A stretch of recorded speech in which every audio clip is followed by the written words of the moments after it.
regards to what, sir? Okay, what's your motion?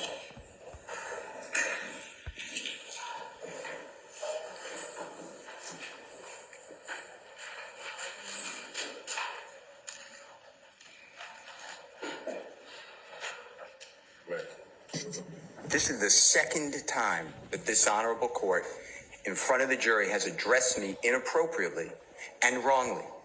Second time. The first time I gave the state discovery of a song from a Super Bowl. Weeks before, there was an objection. You assumed that I didn't give it to the state. I didn't want to embarrass the court. So you were yelling at me and saying, do you understand me? Do you understand me? And instead of saying, do you understand that you're wrong? I sat here and I said, yes, Your Honor. That was to protect the integrity of this courtroom and the court. Now you say in front of the jury how unprepared I am. I am not unprepared for anything. Okay, I have Mr. no. Steele, I need to make Mr. a Steele, record. wait, Your Honor, Mr. I need Steele, to wait a make second. this record. When you keep delaying, okay, and that's what's happening to the court. You keep delaying and elongating and pushing out these particular our ability to present a seamless case in front of the jury. That's my purview as a judge. And I've asked you a number of times, you and your colleagues on both sides, to go ahead and listen to whatever it is you need to do, prepare me as needed. Now, I asked you those two particular questions because if they turned over the audio to you in discovery and you've listened to them already, then you either have an objection or you don't have an objection. And I was trying to solicit from you whether or not we could just go ahead and just hear it. So you can imagine my frustration because all these little delays just elongate out our presentation in front of the jury. That's for your benefit, not for mine, Your Honor. So that's why I've told you all at various times during this particular case. It's not because I want to embarrass you, Mr. Steele. It's just that I'm trying to kind of keep this thing presented in a way that the jury can listen to it. And the court is wrong. Okay, what happened was, let me finish, and I'm making this for the record. What happened is, and I don't get embarrassed by you, but I don't want to embarrass you. I made an objection that some of these jail calls have a third party who will not testify. I objected to hearsay. The state said it explains the effect. Okay, let me finish. Which call? Which call? These calls, as you... Okay, well then why aren't we taking them up beforehand? The state just said, just now, these are the 3 additional calls that they want to introduce. All right. Well, then here's your response. I'm going to give you an acceptable response. Well, I'm going to make my motion. Huh? I need to make my motion. Judge, there's more to this than we need to listen to these calls. Right. Then I would have no, you didn't say that though. So I wouldn't have had that opportunity. But that's why I keep telling you this, okay? I mean, like I told you, forewarned judge, a happy judge. All right, so had you just told me up front, Judge, we have not had the opportunity to listen to all of those calls. We've only been able to listen to 2. I want to listen to the other ones. And I've listened to the calls. I don't know what the third one they're trying to do. Okay, well, listen, let me just finish. So you presuppose I don't know what the calls are. Well, I don't know what the third call is because Ms. Hilton, who's professional, said, I'll take a break and I'll let you know what it is. But the other 2 calls are the baseball game and at they're discussing chicken wings. Or chicken. I understand those calls. There's issues in those calls that you need to address.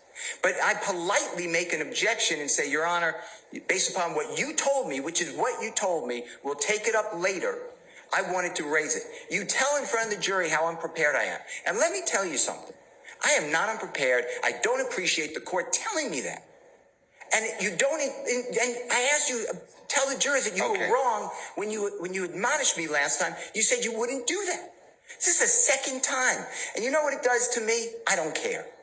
I'm hurt because you're a court, but I really don't care. But what does it do to Mr. Williams? Mr. Steele, I'm not trying to personally insult you or hurt your feelings, okay? You are a grown professional advocate. I am a grown professional jurist. And people say things to me that border on the lines of I could take action or not. You have certainly said some of those things to me during the trial of this case. I have let them go. So, sir, that's just the trial. That's just the trial of the case. Okay, No, but that man's life is here. and Realize it affects him. you're doing a fine job in representing him. Well, but you know what?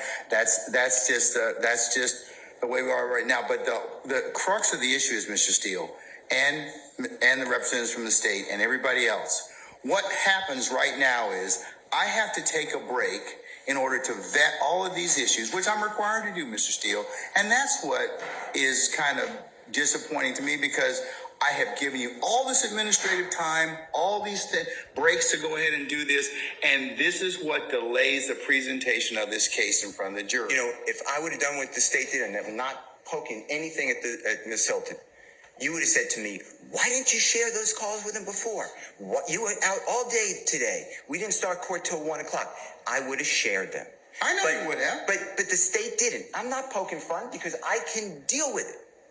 But when the court then steps but in. here's the problem. Well, you're not gonna finish. I have a problem with it, because here's, at the end of the day, I got to listen to a 15-minute call. You don't have to listen to anything. But you have to make a ruling yes, on it. but I have to listen to it in order to make the ruling on those. And even if you said you've listened to the chicken call and the baseball call, and if you say there's other issues that come into play, it's better for us to take those things up before I ask for that jury. And I could have done that this morning. I could have done that at another point in time. So, I mean, I raised this issue to you, and I don't remember the date, but it was days ago. I raised it, and the court said, all right, understood, and we'll take that issue up when it comes. Okay. What am I supposed to do? Okay. Sit there and say no objection? No, Exactly right. not at all. Not I said, at all. Judge, it's an issue Not we at need all. to take up. Not at all. And in addition to that, today alone, and this happens, today alone, the state introduced 2 exhibits. I've never been given them before, ever. You know what I did? No problem. No problem. Because I think that's professional. One was a Google map. It needs to be clarified for the record that it was not done on September 11, 2013. And then a map with little dots with 0.4 miles. I've never seen before. But I didn't do anything, Your Honor. I want to move the case. But when the court, it gives me no pleasure in saying this. I believe that this honorable court is biased against Mr. Williams and or his counsel. And I ask you to consider recusing yourself, or don't do this again to me. This is inappropriate to me. I respect you, but what am I supposed to do? Sit there while you do this? I didn't do anything wrong. I did exactly what you teach me to do and the courts teach me to do. All right. But instead, no, I got to finish this. Then I get told to this court says by Prosecutor Love that I'm not being candid with the court and I'm misrepresenting because Mr. Bean never went to the hospital at Grady on September 11, 2013, and Miss Love has a document on the desk to prove it. I sat right in front of Your Honor at the table, at the bench, and I said, I'd be careful what you say. That's not accurate. Miss Love looked down on me and she said, it is accurate. You said, we'll take a break, figure it out. After the break, you didn't even bat an eye. Ms. Love said, yeah, I was totally wrong. Mr. Steele's right. He was taking a Grady. If I would have done that and called another member of the bar disingenuous, not truthful, no candor, and misrepresenting, you would have had me yelling in front of a jury. You did nothing. You didn't even ask Ms. Love to apologize. I don't want her apology. I don't care about Ms. Love, but I care about the court. And now if you can walk in someone else's shoes just for a minute and see what you're doing to Mr. Williams, because it's hurtful. I'm not the one wasting time. I'm here every day ready to go.